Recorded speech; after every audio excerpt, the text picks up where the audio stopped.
And that was a shoot. Yeah, that's full-blown shoot.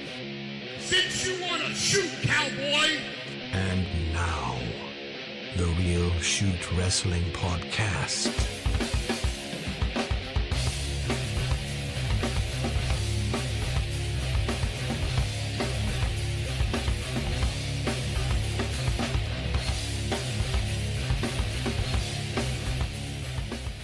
What's up, everyone? Welcome to another episode after a very long hiatus of the Real Shoot Wrestling Podcast.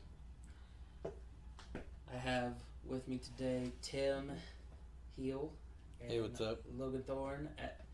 Present but not all here. As usual, Yep. or as expected. It all depends on how well you know Logan, I guess. Yeah. There's Goofball. There's Lesnar fan. Yeah, he's making a weird. He's like, oh, I can. By the way, Yeah, we're currently... we are watching the replay of Money in the Bank because someone hasn't got to see it yet, so they're with us right now watching it. Yeah. So And, start it now and watch it with us if you want. And pretty much, I hate Lesnar guy. Lesnar guy sucks. I think the majority of people will agree with you that he is just awful. Lesnar guy sucks. Even though we have someone who's watching the card, we're about to talk about it and basically ruin the whole thing for them. I don't give a shit. Yeah, I enjoy it whether I know what happens or not. Okay, good. So yeah, Money in the Bank just ended. Our first match that we started with was the women's match for the first ever Miss Money in the Bank. Oh my god, what a disappointment that fucking match was. I don't think it was as disappointing as the Hell in a Cell main event, but I think it might have been close. Just No. As a whole, Hell in a Cell wasn't as bad as this match was as a whole because the ending was so shitty. And you can't pull out that whole like, well, she's a heel and he cheated and to help her win and blah blah blah, because like that just. Because why? What?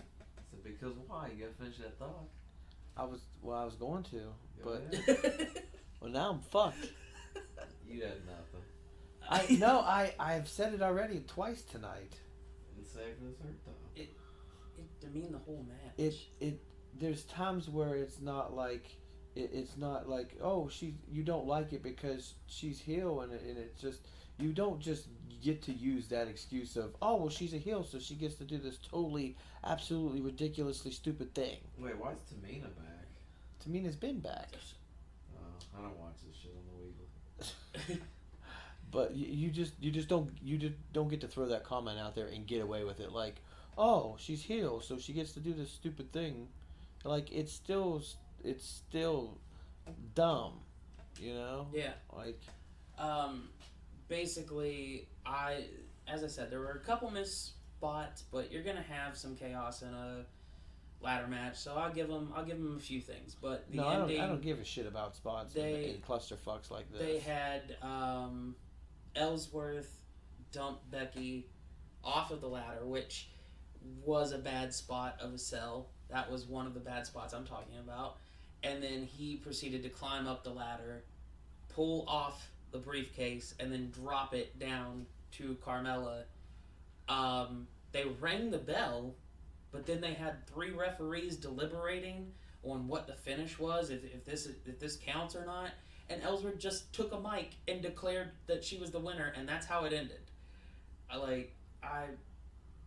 don't know. I also think it's funny that Carmella's gear looks like Young Buck gear. Yeah, it does. I just think we expect wrestling to make sense too much. Wrestling's always been dumb as fuck. Like, remember when Steve Austin counted his own 3 count in that match and somehow it fucking counted?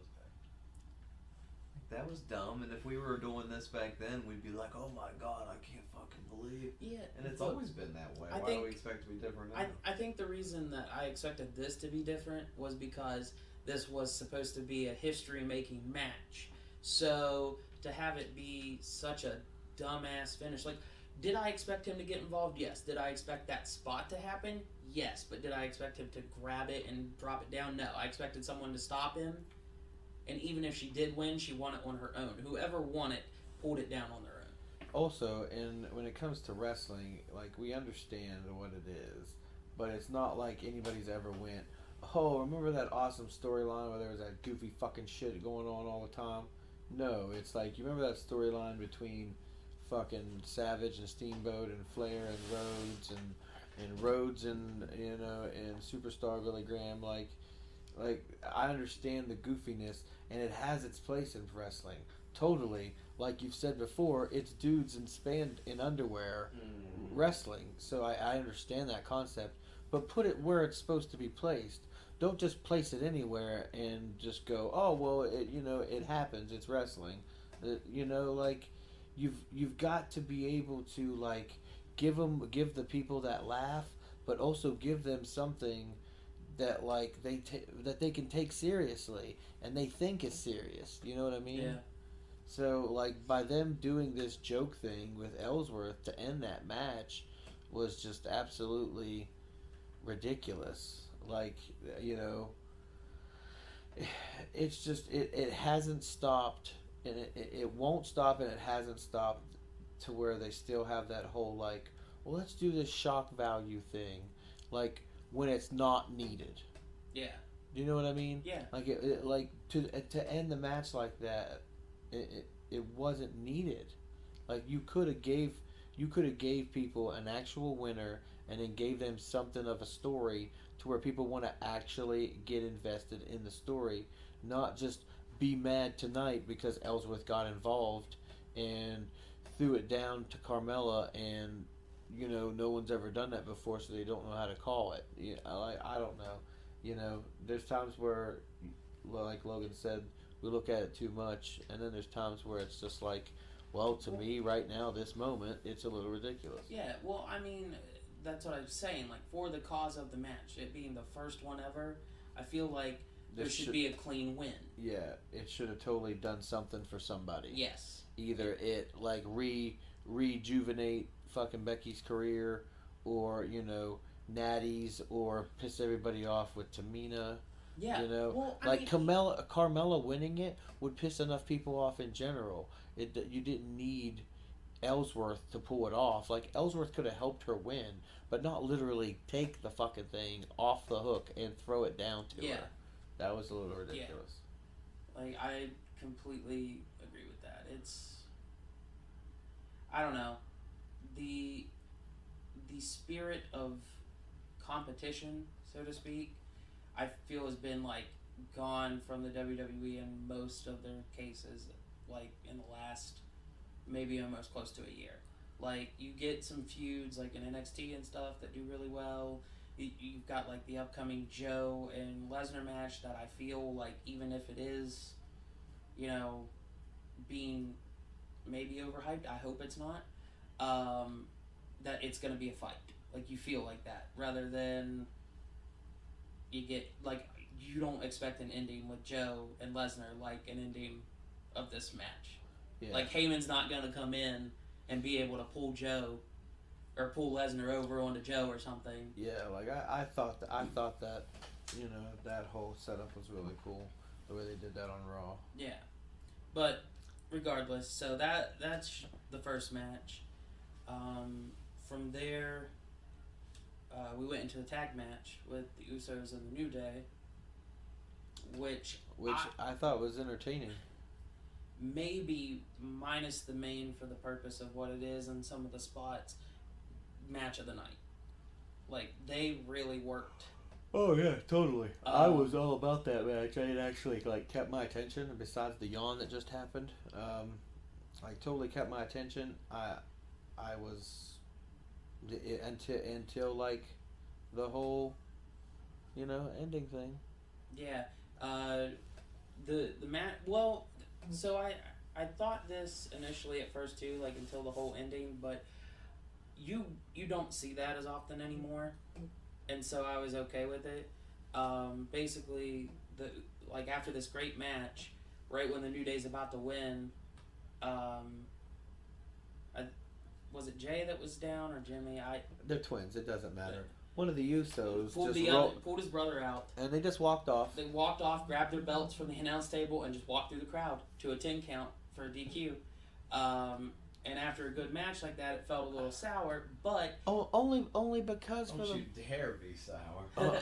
only because for the pure fact of like in a match like that, like why'd you even have the whole match? Like that to me, that's like making it to senior year and then dropping out of high school and saying fuck it, there's no point. yeah. Like But why wouldn't they just left a long time ago? That would have pissed off even more people. I agree with you on that, but the way that it finished, not because of the match itself, I didn't mind, because normally when we get those scenes of the champ just walking out or whatever, somebody comes out and stops them, or the challenger runs and grabs them or something, and we didn't have that here.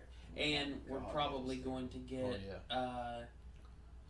we're probably going to get a rematch, obviously, for that, so it just continues it. Don't say obviously. It's the WWE. We're going to get 4 rematches. We could get 4 of them. We could get no rematches, and we just move on to the next. Who knows? We may get a fucking 2 out of 3 falls match. We may get, They already did all that. of a sudden They hit their quota for the year on those. all of a sudden they might hit with those guys becoming a stable, and the 4 of them are now, You mean 5 of them? 5 of them are now fucking a gang. Who knows? Well, WWE logic is through the roof right now, and they're just closing their eyes and throwing darts at a board right now. It seems like to try to do something, to just do something because of ratings so low. Yeah. You can't just ignore that shit anymore. I'm not calling anybody out by name, but someone posted, and I think it was on the page about the New Day being childish. Yeah. Or acting like kids. Yeah. I just want to make it clear, if you didn't know, that about 2 weeks ago, they cut a promo about wanting the titles where they straight ripped off an interview with a guy from prison talking about rape. Yeah. Like they used his lines word for word, and then tonight it was just full of sexual innuendos about being in jail and like dropping the soap and stuff. So for them to be acting like kids, they're over the top.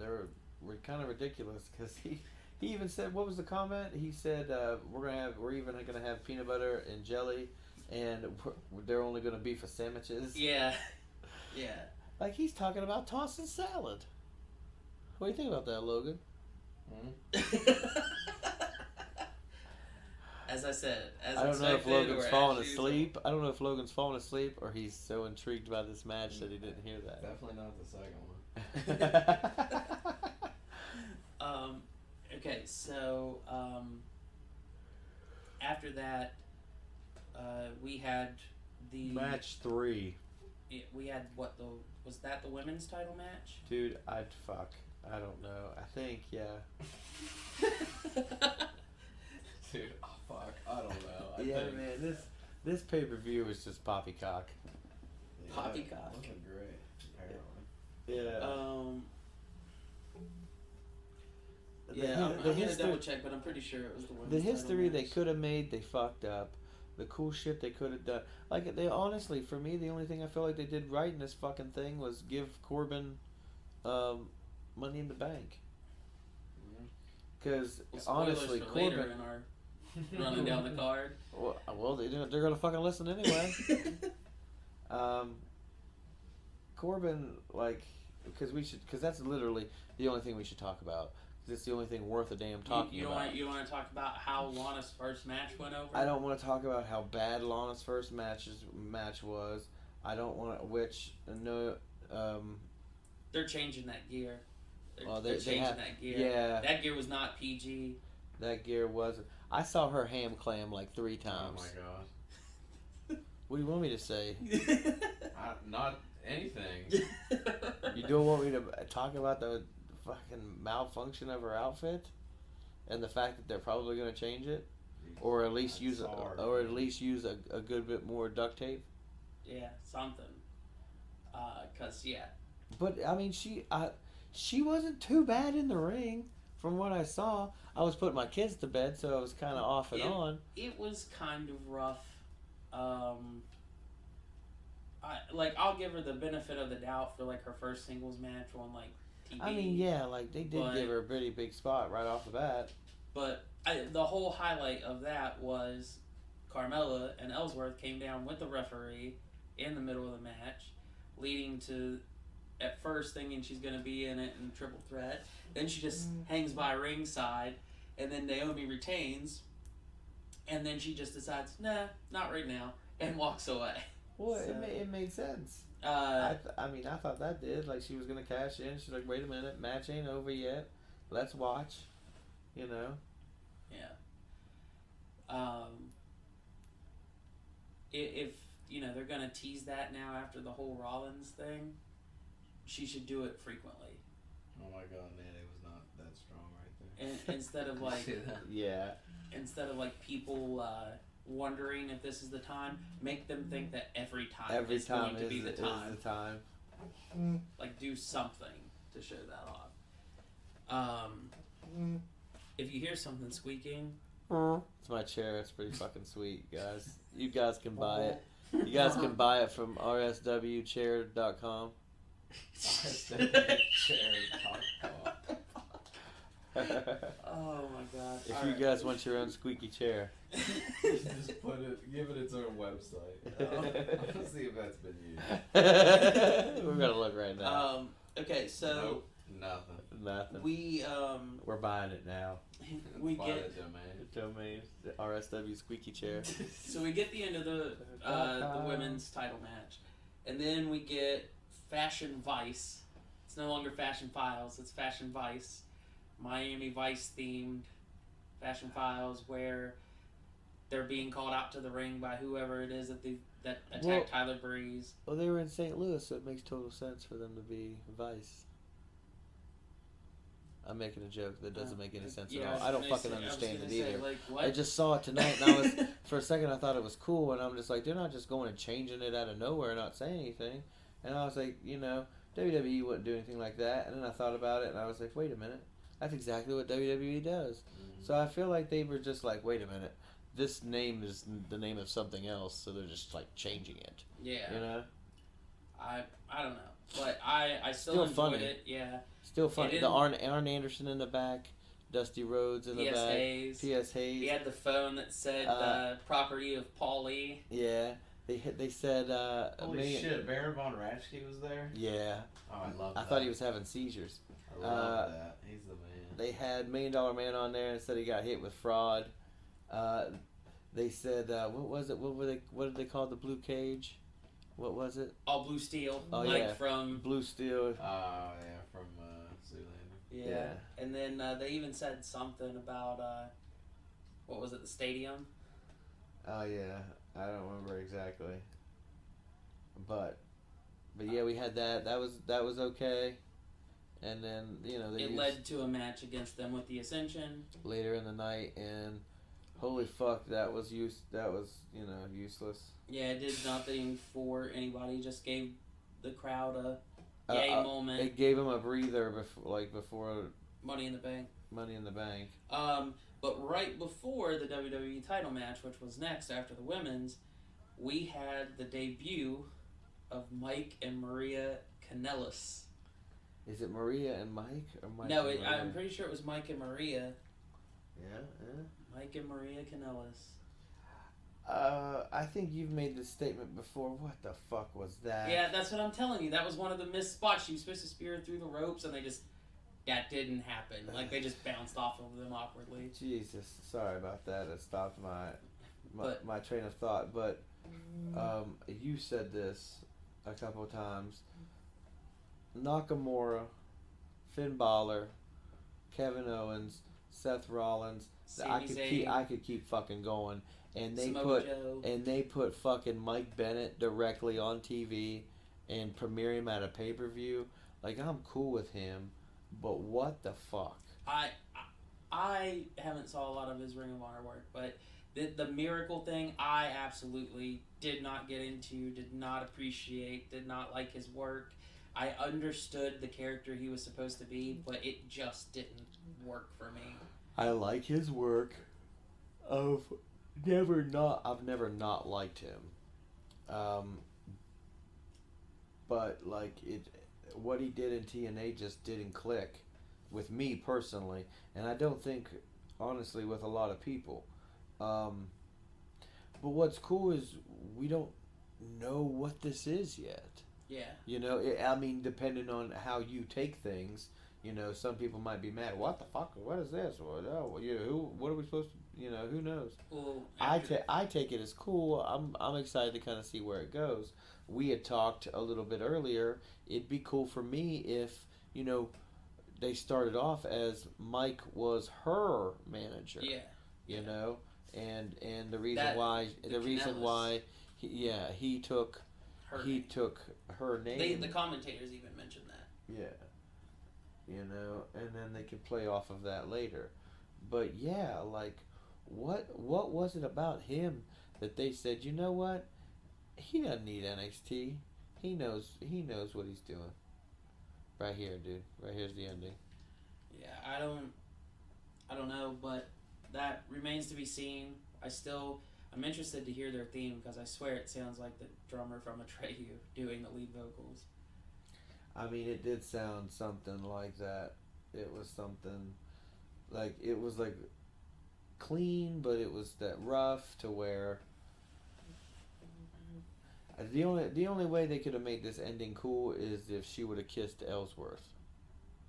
Oh, the women's match. Yeah, like she would have been so pumped that he did that she would have gave him like a big old kiss, and then from that point on, that sends Ellsworth into like a rage of like since she like gave me a kiss, she really does love me, and now like I'll kill people for her. This is booking session with Tim Heel here. Oh my Oh man. And then people Giving would this just some thought? would just start dying on SmackDown, right? What, like killing them off? Oh no, like literally killing them, yeah. Like with weird things, like holding them down with fucking what are those things called? Forklifts. We're reaching the end of the thought idea And, here. and we're blowing cars up, the Attitude Era stuff. No, I don't want any part of that. He'll chop people's wee-wees off, No. cover them in poopy. I think we've lost Tim on this episode. he's thinking about Days of Our Lives level. No, type I'm shit. just Like, thinking about how bad WWE has actually kind of always been, but yet they're the big show in town, and like I don't get it. Well, that's definitely another talk for another time. God damn it. But we've got next was the WWE title match. I don't have anything to say about it other than gender retained. It was a match. Like some people were real into it. I don't know why I wasn't, but I was barely there for it. It wasn't a bad match, but It wasn't a good match. It match. wasn't like if you like wrestling and you're just watching, trying to get to the fucking Money in the Bank match, like it was an okay match to watch. But if it's like you barely watch wrestling and this is what you have to watch, you're just like, these guys are going for the title. Like these are the big two on this show. Like that because that's how somebody from the outside would look at it as well, you got these two fighting for a title in UFC. They must be the two best at that thing. Well, if they go on and see wrestling and you see Jinder Mahal versus Randy Orton, you're like, these two guys are supposed to be the best guys on SmackDown. Like, give me a break. And then you wonder why wrestling's not doing that well. From our Twitter, like I run polls when I live tweet before the matches. We did get like one of the highest number of votes for the match, but we had the least amount of activity, like the least amount of people talking about it, like sending stuff back and forth to us on comments. Like it just kind of seemed like the show took a pause for a lot of people. Like they just were setting through at that point because they're like, all right, let's get to the Money in the Bank. Maybe their phone died or maybe they they don't like for the duration of that match. Maybe they used it for that as bathroom time, and they don't like to take their phone with them into the bathroom because they don't want poo particles in their ear holes. I don't know. You just gotta think sometimes. I disagree with that. Whatever. I think people were just kind of on autopilot through a lot of that. No way, WWE can suck. That can't. Right here, awkward moment. When he's just standing right behind her. Logan, what are you doing? So after the world title match, obviously, That just seems like it would be uncomfortable. we get a Great Balls of Fire promo, and it's another You mean new this one? No, it's another new one where they sing the lyrics to the song Great Balls of Fire, where some of the superstars are, and if the original, what we're seeing right now, wasn't bad enough, that one was definitely worse. Another question, I thought they were changing the logo so it wasn't the dick and balls, but they clearly kept the dick and balls. They just gave you another new. By the way, who is this new backstage interviewer? She was awful. Yeah, she was very one-sided, too. Like, when she was, like, first introducing Lana and stuff, like, she was talking against her, and it's like, that's not your job. You're an interviewer. Like, you're supposed to be an unbiased personality here, just talking to people. These women that they've been getting in there have been killing it, but then you got this one, it's just like, they dropped the ball. But after the WWE title, we get Breezango versus The Ascension, which we already talked about. It was cool down.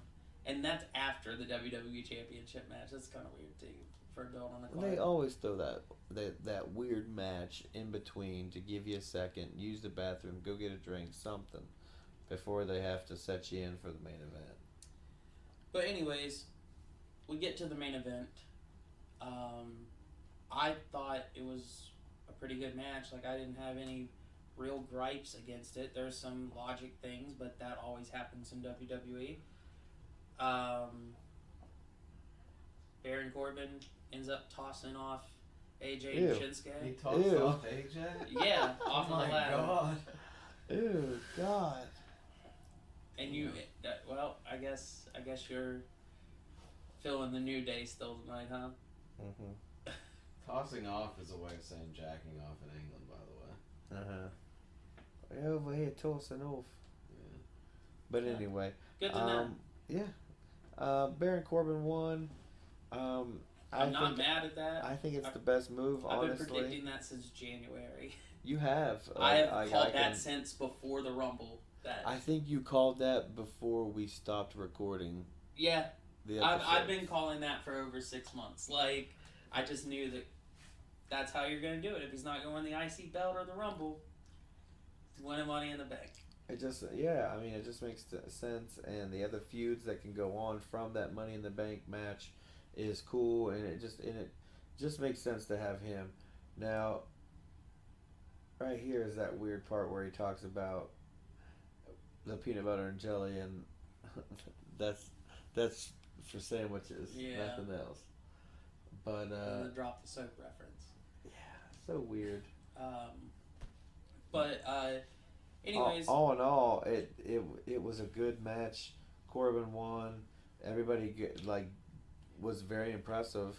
Had an awesome spot with Ziggler and Zayn. Nobody looked weak. No. Besides the fact that they took some fucking crazy stuff. But I always like the match just to see what they do from that. Yeah.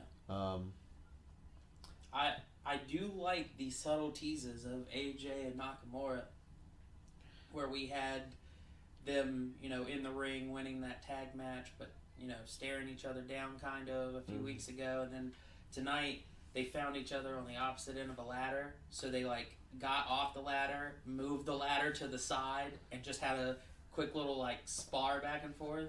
That was good. Hey, real quick though, does it look like awkward nut sacks on New Day's gear? Definitely on Kofi's. I didn't see him on Xavier's, but it does.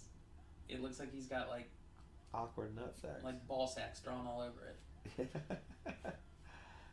Yeah, and all over Big E's now that I noticed Big E's is on his yeah more toward the top. I don't. Oh, there it is on Xavier's. Yeah. Well, this is gonna be a weird episode back. Let me tell you. Hey, I don't give a shit. We talk about wrestling and everything that is stupid about wrestling and everything that is cool about wrestling. But okay, so we're done with Money in the Bank.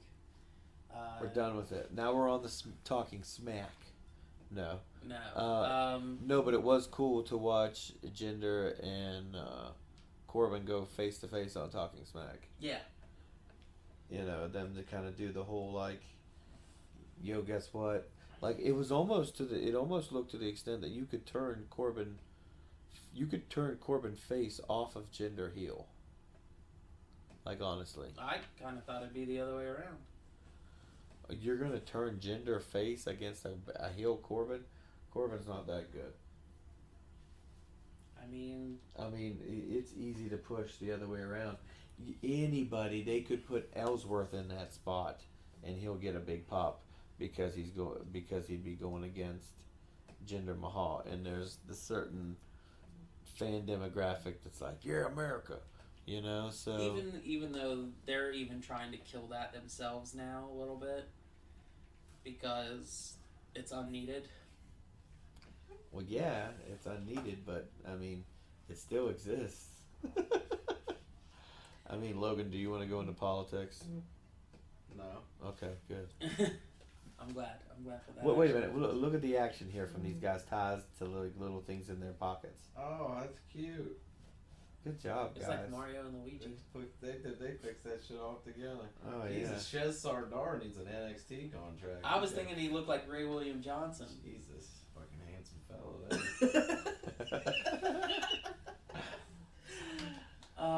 Okay, so next up, leaving the world of WWE, let's talk about Dominion and Yeah. the Broadway match between Kenny Omega and Kazuchika Okada.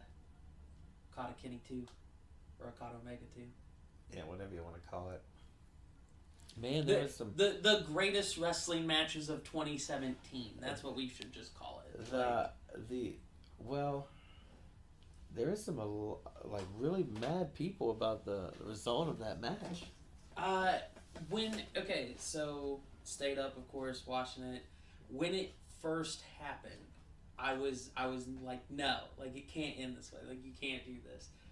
And it took me, about 2 hours and a nap later to be like, well, I didn't finish the pay-per-view until like 8 in the morning.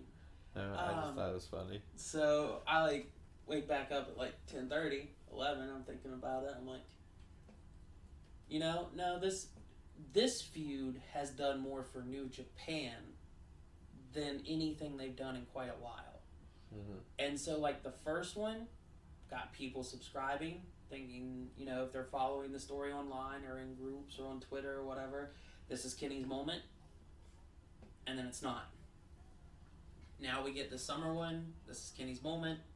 Oh, now the champ can't beat Kenny, but Kenny can stay toe to toe with the champ. But the champ can't beat Kenny, but Kenny still can't beat the champ. Yeah, but also the champ has to rely upon his finisher every fourth move, where Kenny can only get his off one time, and the only reason it didn't count as a finish is because of position in the ring, not because Okada was strong enough. Right to here, kick that's out. pretty crazy. Yeah. By the way, Big E should be the first WWE World Heavyweight Champion. The first? The first black. I agree with that. I was gonna say Titus O'Neil, but he got in some trouble, so I'm gonna go with biggest O'Neil. Biggest O'Neil? I'm gonna go with yeah. What, are you broken now? By the way, look at his boots. Those are crazy. I'm gonna go with Big E. Gonna go with the biggest of E's. I'm gonna go with the biggest of E's. But yeah. Anyways, Broadway match, New Japan. Crazy, incredible match. I don't know if you would say it was better than the first one or not. I would for the story reason. Maybe in-ring action at one point, like over halfway through, it was getting better than the first one. But I think like the back and forth was more intense in the first one. But as I said, it was about the story, and that story for that match was better than the first. I mean, I first like Broadways aren't done anymore, No. like at all. And when they are done, they're not done right. So it's like, to me, it was. I didn't even. I've still yet to watch the whole match. Oh, First of really? all, yeah, like I first of haven't all, seen it either. Oh yeah, my like God. first of all, how do you like for the most part, if you don't watch it live, how do you prepare yourself to sit down to watch a match for an hour? I guess that's true. I mean, let's all agree here. How great is Shawn versus Brett? But how many times you watch that Iron Man match? Not many. Not many. But at the Unless I'm same time, fucking cleaning my room. Or but at the same time, we all know that they put on a hell of a show that match.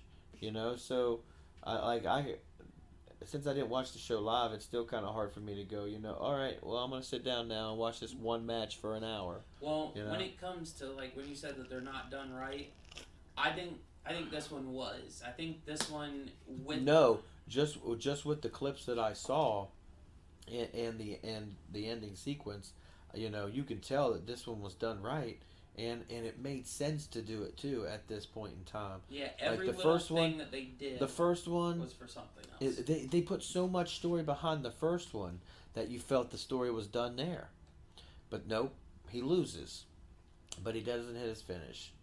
Then the second time, they end up getting together, which is 6 months later. They go for an hour. He hits his finish once. He rolls out. Correct? That's what. No, he was landed, his foot on the rope? Yeah, Was he he on the landed so rope? close to the ropes that it was a break. It wasn't that Okada Yeah. himself was able to make the break. It was Yeah. situational, like Yeah. in the ring. Yeah. So there's that. You know, Okada's hitting this finish like crazy. Omega hit it once. He Like even you pulled said. back to hit it, and Kenny fainted under it Yeah. out of exhaustion. You know, and this time, Kenny still can't get the job done, but he only hit his finisher once.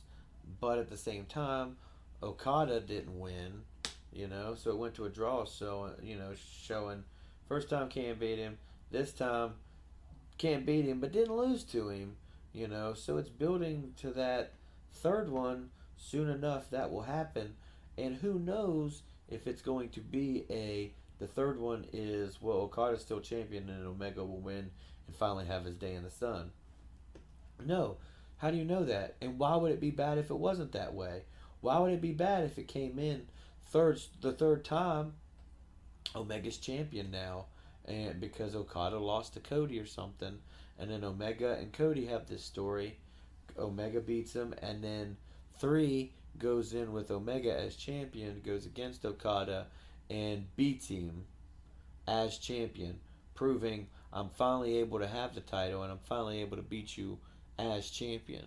You know what I mean? Yeah. Like there's ways that this story can still go to where people need to chill out and let them I mean, do it. Because me, because really, when's the last time New Japan did anything that was that bad, storyline but wise? they haven't, like, since I've been watching anyways. But maybe some weird stuff here and there, but nothing bad.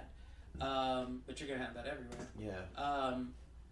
But I wouldn't be opposed if they had a setup like that where the third time it was the other way around. But I feel like if it's for the fandom of the story of Kenny and Okada, Mm-hmm. that it takes away from those people, not from wrestling in general. I agree. Sorry, anytime Big E gyrates his hips, it catches my attention. The biggest of ease. Yeah, with the biggest of ease. I will fall asleep if I don't leave. Oh yeah. Yeah, so bye everybody. All right. Well, I see. That was Logan. He's on his way out. Guess no smiz in the giz with Logan anymore. Not tonight. Well, hit me up tomorrow Father's if you Day want was to. all day event. I worked. I know. I was doing landscaping and shit. Ah. But that yeah, was your anyway, Father's Day so gift. Okada Omega 2, Later, VJ. see you, man, was great. I can't wait for the third. It set up maybe dissension between Cody and Kenny. It even set up a potential match with Cody and Kenny. That event, that one pay-per-view, the Dominion, set up so many things in, like, it was almost a 5-hour event. Yeah. But it set up so many things in that little time that WWE, it takes a month for them to do. And that just baffles me.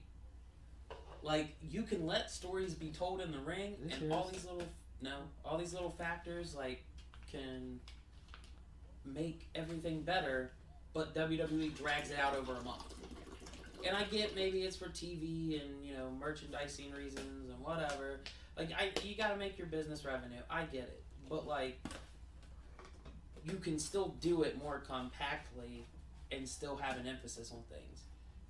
Yeah. We've gone from a point of once a month a new story was being told in the WWF and the WCW to now after 3 months a story may end. Like, we drag it out or change little things rather than, oh, it was a title match, you lost into the line, and here's the next people. I just think there's times when they take good feuds and they make them short, and then there's times when they just take certain feuds where I'm not really a huge fan of, and they like draw them out, like you had said. The only one that was drawn out at first that I hated the fact it was going to be drawn out, and then I was okay with, was Sheamus and Cesaro.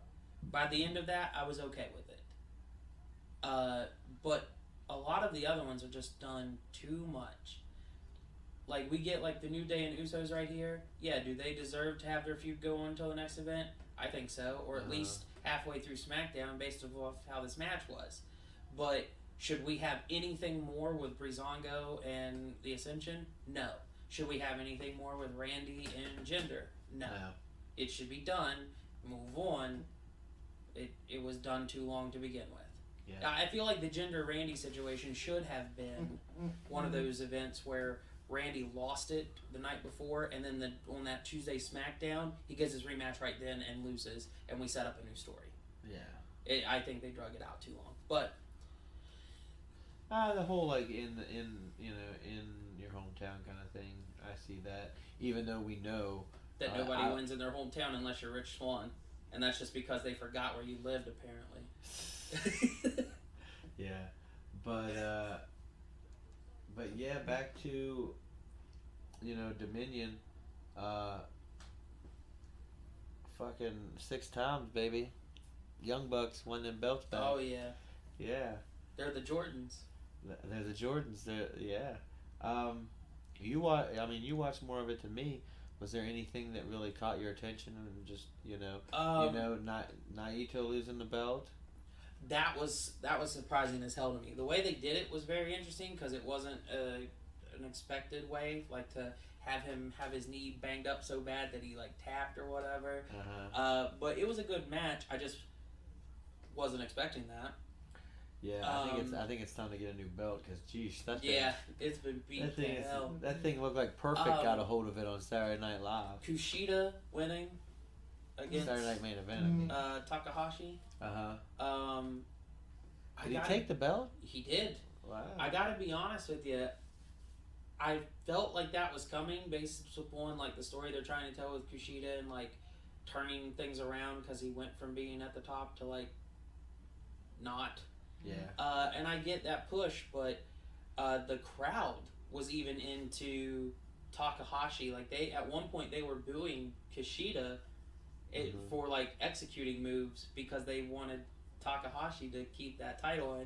And I honestly, like, I have no problems with Kushida, but winning Best of Super Juniors, winning the ROH TV title, all that stuff, like that. That for me is like, okay, that's good enough. But you wanna give him that too, I guess. But I hope Takahashi and him have a rematch at some point, and I hope Takahashi gets it back because he is great. He is great fighting, like being able to tell the story in the ring, especially like his heel tactics, like with his mask characters and stuff like that. It's great. I saw him against Hanson in Connecticut. And surprisingly, that match was really good. But speaking of Hanson, and we'll go on to War Machine, which is also in New Japan, but just trying to find a lead way into ROH. Oh, into our pay-per-view that's coming on Friday. Yeah. Which is Best in the World. Yes. Well, if we're going to transition that way, War Machine is facing the Young Bucks for the ROH World Tag Team titles. Hell yeah. I mean, the people that win in this are the fans, Yeah. like regardless. But do you think War Machine takes them? No. Since think they're gonna lose out to the Bullet Club again? Something happens. I don't think you pull the trigger. ROH will pull the trigger on War Machine.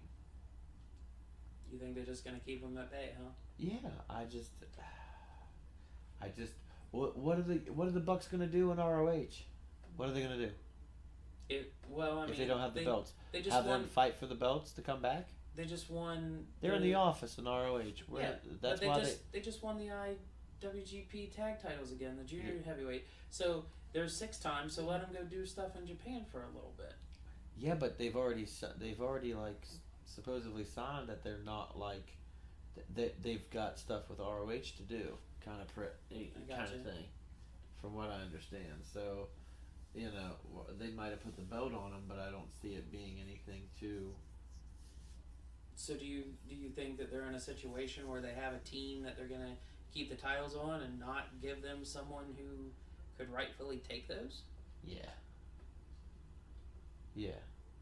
And what are you going to have them build up other teams to get to that point then? I think there's teams in ROH that need to be built to make that tag team division big again. I could see right now the Kingdom being built up to do that. What? They should. I mean, they're a 3-person team. First of all. Yeah, but TK Orion is out on crutches still. Yes, but supposedly he has a big announcement coming up. Oh, okay. So. Well, if it's any two, I would have it be Taven and Ryan, not Vinny. But that's just. Oh, how do you hate Vinny? Huh? How do you hate Vinny? How do you not? But yeah, I would really like to see Cody take the belt this Friday. Yeah. I would really like to see it. I'll run up here through the bottom to the top of the card minus the tag match since we covered. They have Seek and Destroy versus the Rebellion. I like the this. losing I like team this must disband. I like this Seek and Destroy. Seek and Destroy is built from like just a bunch of random people, so I see them losing. Yeah, I do too, and I feel like their entire purpose was lost because podcast or not, I've got to go pee right now. So you can talk about what you think is going on in this match. All right. Well, I'll just run down the card then really quick, and we'll get you back in wherever you come in. Okay. All right. So, scrap. Oh, what an episode back. Who cares? So, anyways, we have Seek and Destroy versus the Rebellion, and as Tim said, he sees Seek and Destroy since they're kind of randomly put together, them disbanding, and I agree with that. However, I wonder what happened to their initial story because they got together to go after Bullet Club, but nothing ever came from that afterwards. So I feel like they just kind of dropped the ball on the story and then said, oh, well, we don't have anything else for them. Let's keep them as a team for now. And now who knows what's next for them. But then we have the Kingdom versus CMLL's Ultimo Guerrero and El Terrible. When Ring of Honor partners up in matches, generally speaking, they highlight other shows like CMLL or New Japan, and I feel like this is one of those matches where both teams put on a great match, but CMLL's team is going to go over just to highlight them a little bit more than normal. I don't really have a whole lot more, but Well, Tim's back. First of all, we talking about Ultimo Guerrero? Yeah, and El Yeah. Terrible. Ultimo Guerrero is a fucking badass. Well, I said... And he used to team with Rey Bucanero, and they were awesome. Okay. So Do you take away from my statement then?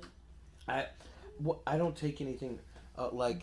I don't take what you thought who's gonna win away, but to just kind of push it under the rug as well. They're from CMLL and they're trying to highlight it more, so they're gonna have. Well, them I'm not win. taking it away from the talent. I wasn't trying to do that. I'm just saying, like, from a booking standpoint, whenever you see these shows, if they do have matches where they're crossed over, there's at least one that it's to highlight the stars of another promotion, and I feel like this is that match.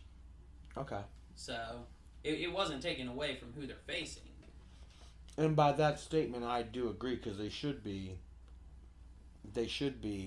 spotlighting Ultimo Guerrero.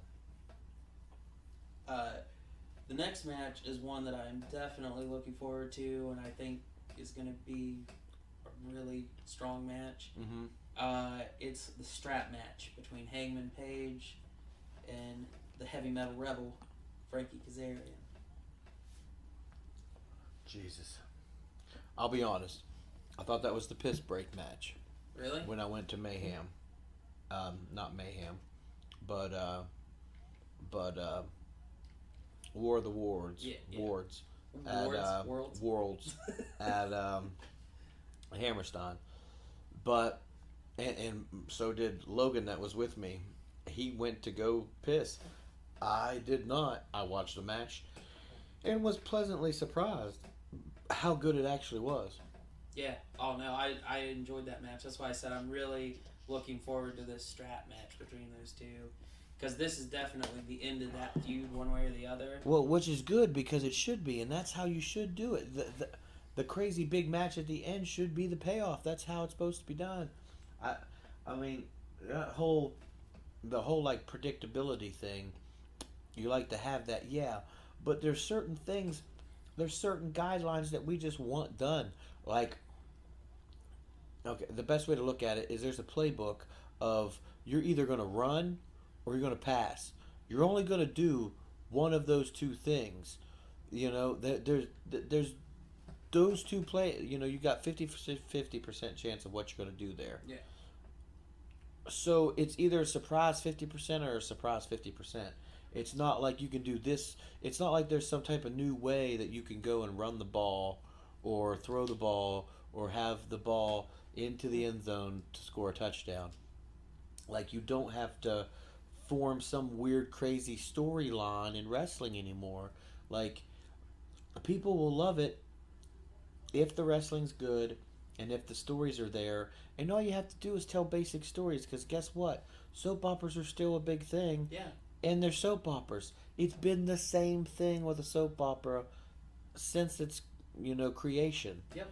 So, and people still dig it. There's still some dude cheating, some woman cheating, somebody hates somebody, somebody's a backstabbing bitch. Like, it's a male soap opera, so stick with what got you there, because people will like it. It's proven fact.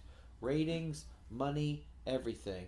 I know they're bringing in bukus now, but why would you not want to do things correctly so you make more money?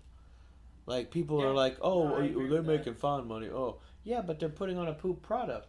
What the hell's the point? That's like saying something's really good, but what the hell's the point of using it correctly? Do you know what I mean? Oh, this gets the job done, so this can work, rather than do it efficiently. Who's ever going to beat us? So why do we care to make sure that we're doing it storyline-wise, creative-wise, in the office-wise, as good as we possibly could? Well, me personally, for me, my viewing pleasure, and for the guys out there going out there and working, they're working these stupid storylines because they have to. Yeah, Roman is absolute dog shit because of people in the office. And you got Vince still sitting there going, I don't know why these people aren't behind Roman. And to think that, like, any of the superstars or wrestlers are at fault of this, I mean, it's not like meeting enough and seeing enough stories. Like, they want to tell good stories. They want to do all this stuff, and they're restricted on what they want to be part of. They want to be part of the famous stories that they grew up on. They want to make You know, they want to have their moment where, you know, it's their Pillman holding the gun. They want to have their moment where, you know, they're undressing Lita on Raw, you know. They want to have the like moment they where want to somebody have their brings in crazy the beer truck. they want to have their or milk truck. They want to have Milk their truck. crazy moment, you know. Everybody wants that. But I mean, yeah. it can't happen. Well, sometimes it's not allowed to happen. But Yeah, because you cut your hair or some stupid reason. yeah. Hashtag save Rusev. Rusev, save him. So the next match that we have is Pro Wrestling's Last Real Man, Silas Young versus Jay Lethal.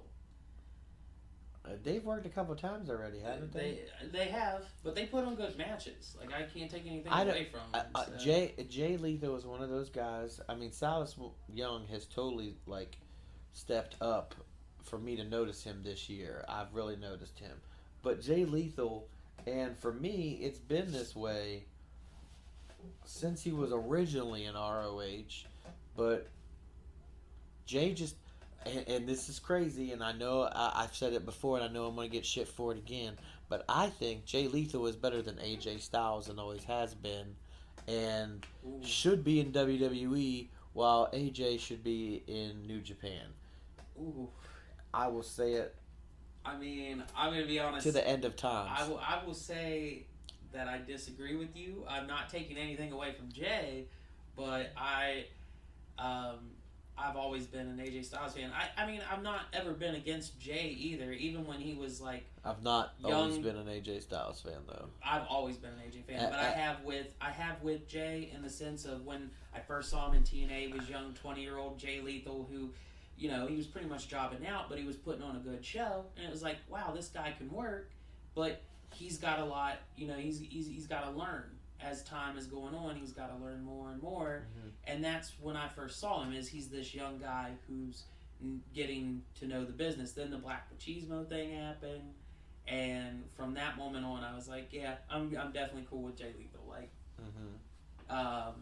and you can tell like he loves the business enough to the way that he did those characters, and even when he was doing the whole Ric Flair thing. Oh my god! Like. That's TNA. So well. That's TNA, and that was one of the best wrestling segments ever. Yeah. Oh, it was great. Easily. So yeah, I don't take anything away from Jay Lethal. I'm not saying that he shouldn't be in WWE. Jay has literally been to me has literally been one of those guys to where it doesn't fucking matter who it's against. I've not seen him have a bad match. Like maybe, and I'm not saying I've watched every single one of his matches. But every match I've saw with Jay Lethal has been phenomenal to good to, you know, that wasn't bad. You know? Yeah. Somewhere in there. It's never been like, oh, well, that was a pile of shit, you know? And I've seen some great people have pile of shit matches. But he's just been solid. I can say at 98% of the time. I remember like, when he came back to ROH, it was a huge deal, and it was him and El Generico versus the television title, and I just randomly saw it. Like I was staying at my buddy's house in Maryland. Versus you mean for the television title? I said versus El Generico for the television title. You said him and Generico versus. Oh whatever, fuck, I don't give a shit. But I'm sorry, Lana's outfit is distracting me. But yeah, and like, cause I had like almost like forgot about him. Like Jay Lethal, he's like, oh, yeah. Jay Lethal, and then he came, and then I see him again, and I'm just like, Jesus, like, how did TNA do this wrong? But yes, Young I feel is that a lot with TNA, but Young and what's his name, Silas Young. No, Silas Young's partner, Beer City Bruiser. Yeah, I like them working together, but I feel like there's going to be a moment when Young turns on him and goes face, and everybody fucking digs it and loves it for it. Probably. I can see that. So, I will ask you before I go into the next match, do you ever see Jay Lethal in a WWE ring? Do you think we're ever going to get that?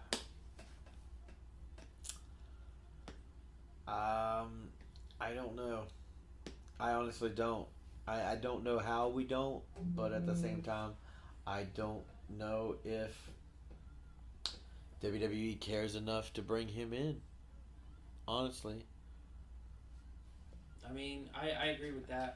I'm sure you wouldn't mind to see him there. I wouldn't mind to see him there, even if his work rate's going to be. I just feel cut like a he's little. so good. He's so good in a company where talent really isn't, top priority.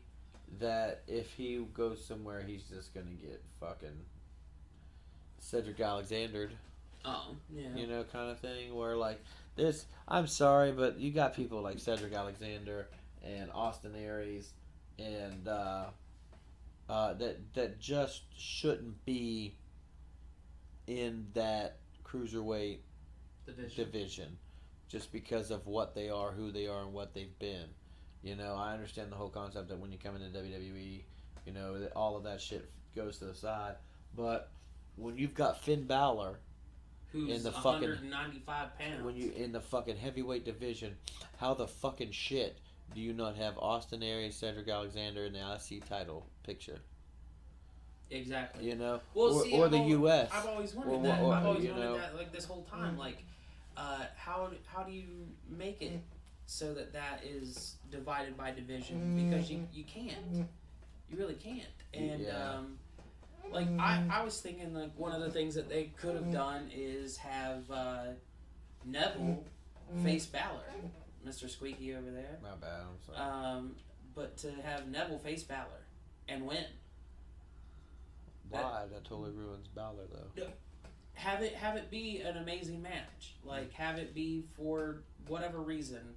Like, it's something along the lines of people were talking about main event pushes, and Neville's been on this thing of beating everyone in the cruiserweight division. He's the king of the cruiserweights. Well, he could say, I'm the king of WWE.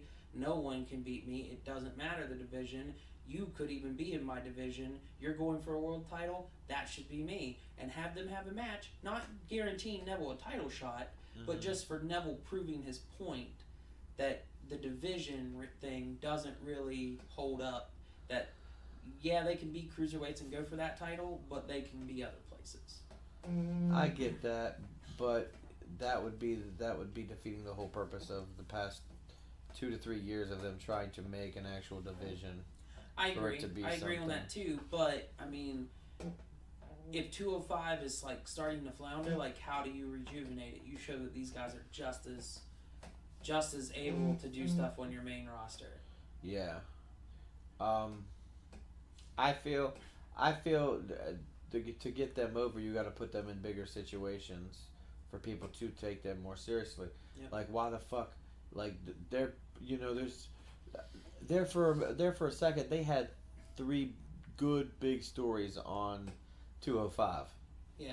There is no reason, and I mean none, that Neville should not be headlining a Raw with someone for the title, main eventing, and then somebody else main events 205 Live the very next night. Like, they were that for a second, but then Dave just let it fall again. Yeah. Like, they're doing a couple things here and there, like the Gulak thing. Yeah. Yeah, the no-fly zone, that shit's pretty funny. But there is no reason why Neville shouldn't be going after Finn, Sammy. Like, I understand, like, going after him. I'm not saying, like, matches and beating them all. But it's, like, poking at Finn and Sammy and Kalisto. Like, I'm sorry, but that one for me is the biggest one. Kalisto, Why isn't of Kalisto all in that fucking division? people, Kalisto's not in it. Like, come the fuck on. Yeah, I agree with you 100% on that. Next, we have the World 6-Man Tag Team Championships with the Briscoes and Bully Briscoe versus Dalton Castle and the Boys.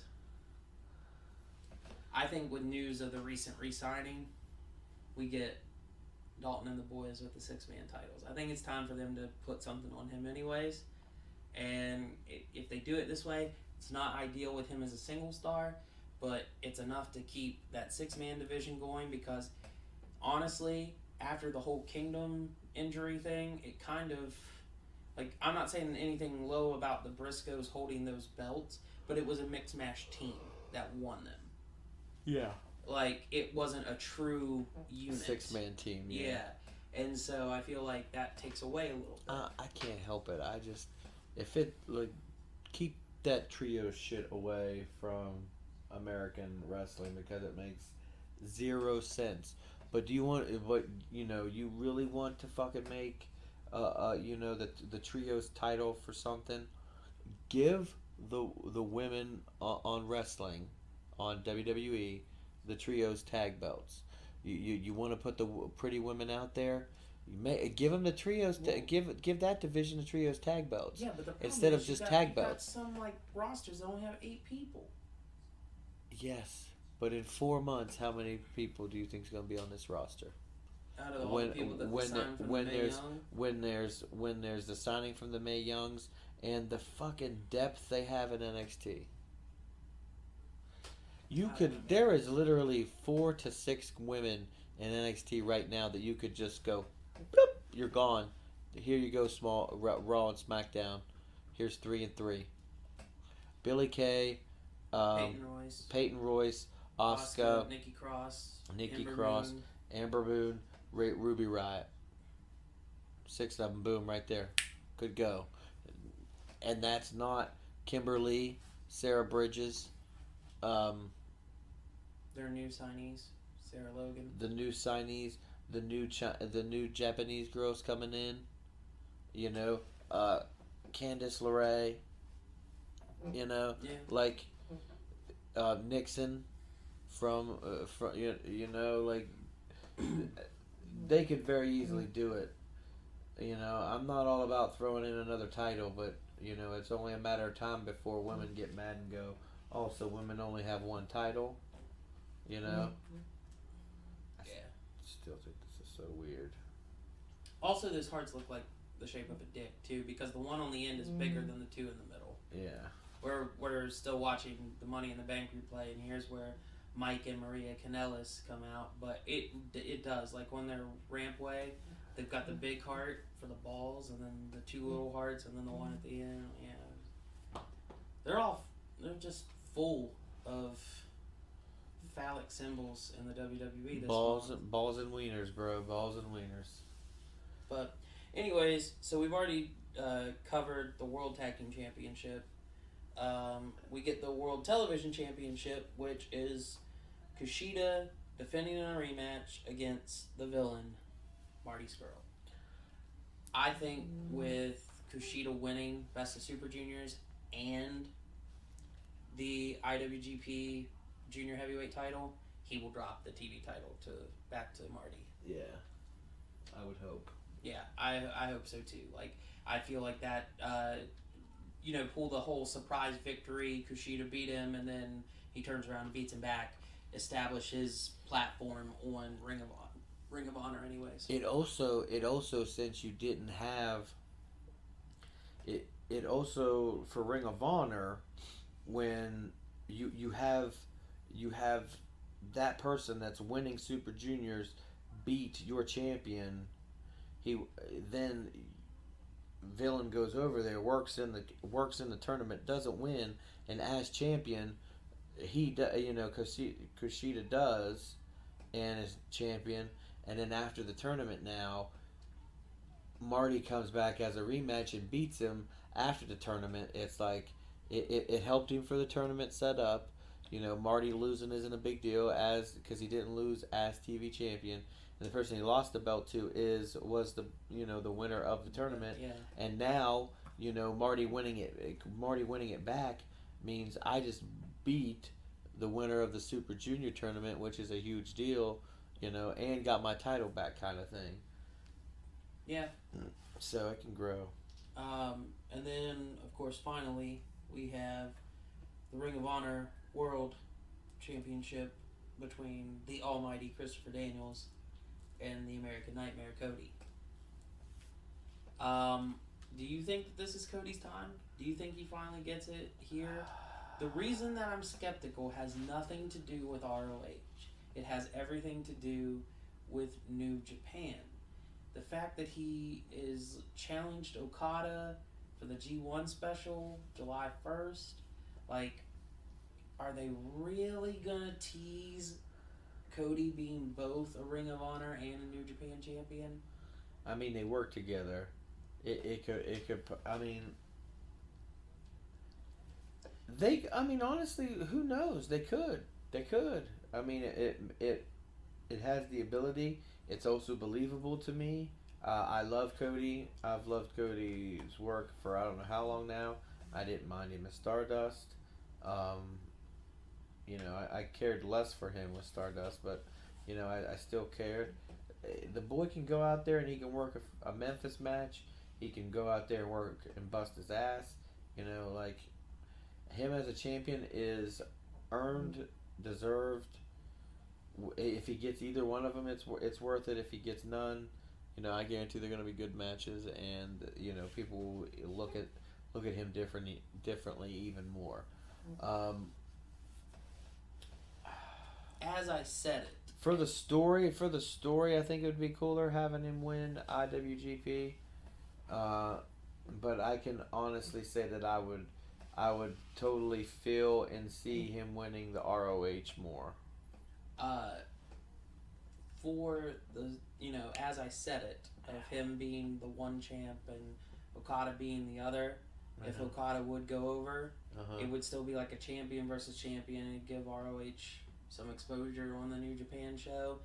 And I guess I could see that working and be something that they could do that would help business. But personally, I don't want Daniel's reign to end yet.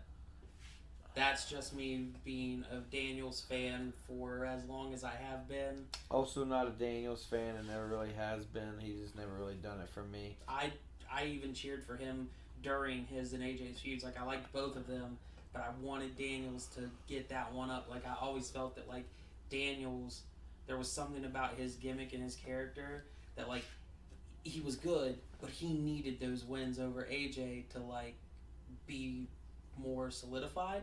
And so, like, while AJ was there and I liked everything AJ did, I always cheered for Daniels in those matches. So, like, to see him finally win it, that was big for me. So, like, yeah, like, the mark in me doesn't want to see that end yet. Because I feel like with Daniels, yes, he can keep going. He can very well keep going after this. But I feel like this whole title run is supposed to be like the precipice of his retirement. Like, as soon as he loses, like, he's only got a little bit longer before he's gone. And so I don't want to see that come to an end, because then I feel like his end is sooner than what I want it to be. So. Well, that's your call on that one, because like I said, I love Cody, and I'm really not into Daniels, so seeing the title change there would be fine with me. Hopefully I will be there and Cody and to witness it, and Cody will pull it out. I'm also, I'll be up in that area. There's a TV taping for ROH. There's a Beyond Wrestling show up there. There's like 2 shows at this like local fair. There's a Northeast Wrestling show up there that is Hanson versus Cody for the title. So that'll be cool. Whole bunch of stuff that I'm going out of my way to check out this weekend. Indie wrestling, go support it. For sure. So we'll go ahead and get to the last 2 categories, the things that you and Gabe initially ended out your shows on. Yeah. Which is your wrestler of the week and your match of the week. Oh man. I would take match of the week easier, because I'm gonna take the Money in the Bank, just because it's exciting to watch. Just because who knows what's gonna happen. Yeah. You might have a Joey Mercury moment and someone gets busted open and it's just bleeding everywhere. You have crazy moments, and then you have the spectacular moments. Big deal things. that you never know what's gonna happen. So, I'll take that match as match of the week because I always look forward to it just because it entertains, because it has that spectacle of you don't know what's gonna happen. For me, if we're technically going by time of the duration of the week, then I'm totally pulling out and saying that Okada Omega 2 was there. That's perfectly It's fine. the 12th. That match. Okay. It was last Sunday, right? Yeah. Yeah, it was last Sunday. Yeah. So anyways. You made the deadline. Yeah. Yeah. But that match, just I mean we've been over it a lot of times, but this is the statement I'd like to make. I am 28 years old. I have been watching wrestling since I was about 3 or 4. And to say that the best 2 matches I have watched in my entire life have both happened this year is almost shameful for all the other years. Yeah, and that's really bad. Because there's a whole lot of other good wrestling. Yeah. I'm just saying. Well, no, I'm not taking anything away from it. I'm just saying the best matches I have watched That's a ring bell. have been this year. Yeah, like I don't know, like watching the first one the way I did live, it was just like holy shit, like I was done and spent. It was the same way the second way live. Yeah, and I'm sure it is, but at the same time, since like I kind of know. Yeah. I saw the cool stuff and know the outcome and watch the being elite after and everything. It's kind of like I might not watch that match. That might be like a one of those weird like you didn't watch that movie situation. Yeah. It'll be one of those like you didn't watch that match. I'm like no, I didn't, weirdo. No, leave me alone. I didn't watch Casablanca or Swindler's List or whatever the fuck it's called. Schindler's List? Swindlers. Swindler There's sounds like a heist movie. There's a list and it's in black and white. I don't give a fuck what it's called, you know? Okay, so, Wrestler of the Week then. Fuck, Wrestler of the Week. I've said it since I've known him, and every time I see him, it just keeps getting more impressive and more impressive. So I'm glad things are going well for him. I'm gonna have to go with Keith Lee. Yeah. Keith Lee is just doing impressive things, strong wise, match wise, athletic wise. It's very impressive. Since I gave Kenny and Okada the match of the week, I won't give them that, even though both of them are very worthy. I'm going to give it to the person I've been predicting since January, and give it to your new Mr. Money in the Bank, Baron Corbin, because the momentum behind him now, regardless of what anyone wants to think. He's gonna do it. He's gonna be a champ, and you just get used to it or don't. I liked him in NXT. You called this months ago, and at first you said it, I was like, huh? And then like literally 2 weeks after you said it, I was like, you know what? I see what BJ's saying, and just slowly as it kept going and kept happening, it got to the point where we were like, holy shit, like he really is. He's right. He's really gonna win this. Yeah, like people always want to throw the first thing about his balding hairline, but like that doesn't stop you from being balding hairline. They usually make fun of his stomach more than that anything too. else. The frowny face stomach, whatever. I don't care. It just shows how big of an asshole he is. Even his stomach frowns at you. Yeah. Like so I don't know. I'm gonna give that to him for this week. But I think that's it for us, and this is our first episode back. We're about an hour and 20 minutes in. Yeah, and let it be known that this is going to get way better. This is, first of all, our first show back. We're back. Second of all, it's Father's Day, and I've been up since like 6:30, so I'm like super tired. And as you could tell, I was yawning during the fucking podcast. Excuse my language too. I'll try to clean that up as well, unless you guys like it. And also, unless you like him to talk dirty. Unless you like it for me to talk with dirty in my mouth. Also, if you have like any ideas for like segments or things you want to ask us or questions or anything like that, please feel free to hit us up on anything social media related. RSW Live on Twitter and Instagram. You can find us Real Shoot Wrestling on Facebook. We have a YouTube, Real Shoot Wrestling. And as you can tell from the old episodes to the new, Gabe isn't here with us, but know that I was a big proponent of this. I know we were going to do this, like we were going to push this podcast and bring it back, but I made sure, like, I had to talk with Gabe because I only felt like it was right to have permission from him to, like, be here and do this, and Gabe is welcome to be back here and on any time with us, and we'll get people from the page if you want to get on and talk to us. We can also get some wrestlers. You guys let us know. Just let us know what you want to hear, because I figure that's the best way to perform whatever you guys, mainly want to hear and like. So thank you guys for listening, and for BJ, Mel, and myself, this is Real Shoot Wrestling. Goodbye and good night.